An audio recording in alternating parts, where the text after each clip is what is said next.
अंगड़ाई है, आगे और लड़ाई है, अभी तो ये अंगड़ाई है, आगे और लड़ाई है। दोस्तों, ये विरोध कोई साधारण विरोध नहीं है। जो सरकार सत्ता में ये कहकर आई थी कि हिंदू खतरे में है, हिंदुओं को बचाना है, उस सरकार में धर्म को बचाने के लिए आज साधु संत विरोध कर रहे हैं, सरकार का विरोध कर रहे हैं। दोस्तों, जिस केदारनाथ में पूजा अर्चना और मंदिर की घंटियों की आवाज पर्वतों में गूंजती थी, वहां पुजारियों और साधुओं के विरोध प्रदर्शन की आवाजें गूंज रही हैं। इसका कारण है दिल्ली के बैराड़ी में केदारनाथ धाम जैसे एक मंदिर का निर्माण। दोस्तों, आज से पहले आपने कभी नहीं सुना होगा कि किसी धाम का फ्रेंचाइजी मंदिर बनाया जा रहा हो, लेकिन केदारनाथ धाम के साथ ऐसा ही हो रहा है। फ्रेंचाइजी स्टाइल में दिल्ली में केदारनाथ मंदिर की स्थापना की गई। अब दिल्ली में श्री केदारनाथ धाम के नाम से मंदिर स्थापित किए जाने का काफी विरोध हो रहा है। इस मुद्दे पर पुष्कर सिंह धामी की सरकार बैकफुट पर आ गई है। भारतीय जनता पार्टी पर कई तरीके के आरोप लगने लगे हैं। दोस्तों, इस मंदिर का शिलान्यास खुद उत्तराखंड के मुख्यमंत्री पुष्कर सिंह धामी ने किया है और अपने ही हिंदू धर्म के एक धाम का डुप्लीकेट बनवा दिया है। शायद इसीलिए विरोध और ज्यादा हो रहा है। इसी बात से तीर्थ पुरोहित समाज के जो लोग हैं वो काफी नाराज हैं। विपक्षी दल कांग्रेस भी इस मुद्दे पर सत्तारूढ़ पर काफी हमलावर हो रहा है। केदारनाथ धाम की सीढ़ियों पर तीर्थ पुजारियों का विरोध जो है वो लगातार चल रहा है। इतना ही नहीं, विरोध में सड़कों पर लोग नारेबाजी भी कर रहे हैं। दोस्तों, केदारनाथ मंदिर के मुख्य पुजारी शिव शंकर लिंग ने कहा है कि ये जो अनादिकाल का मंदिर है, इसके अखंडता और महत्वता बनाए रखना चाहिए।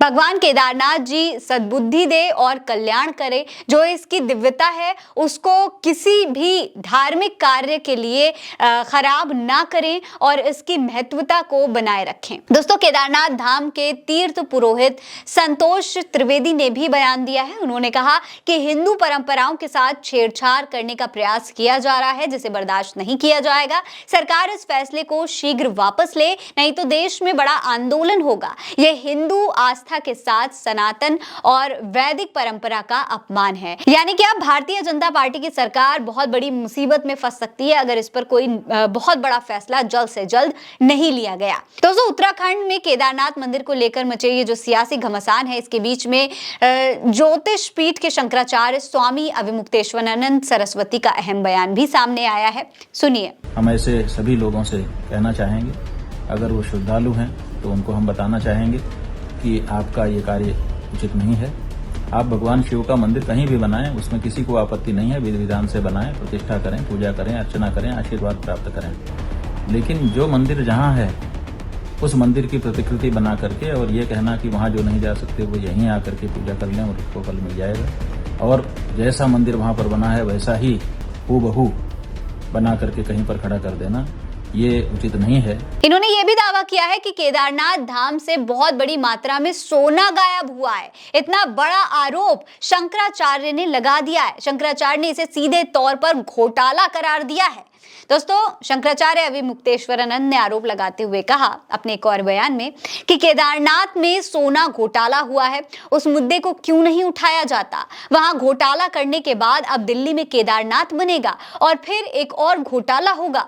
केदारनाथ से 228 किलो सोना गायब हुआ, कोई जांच नहीं हुई है।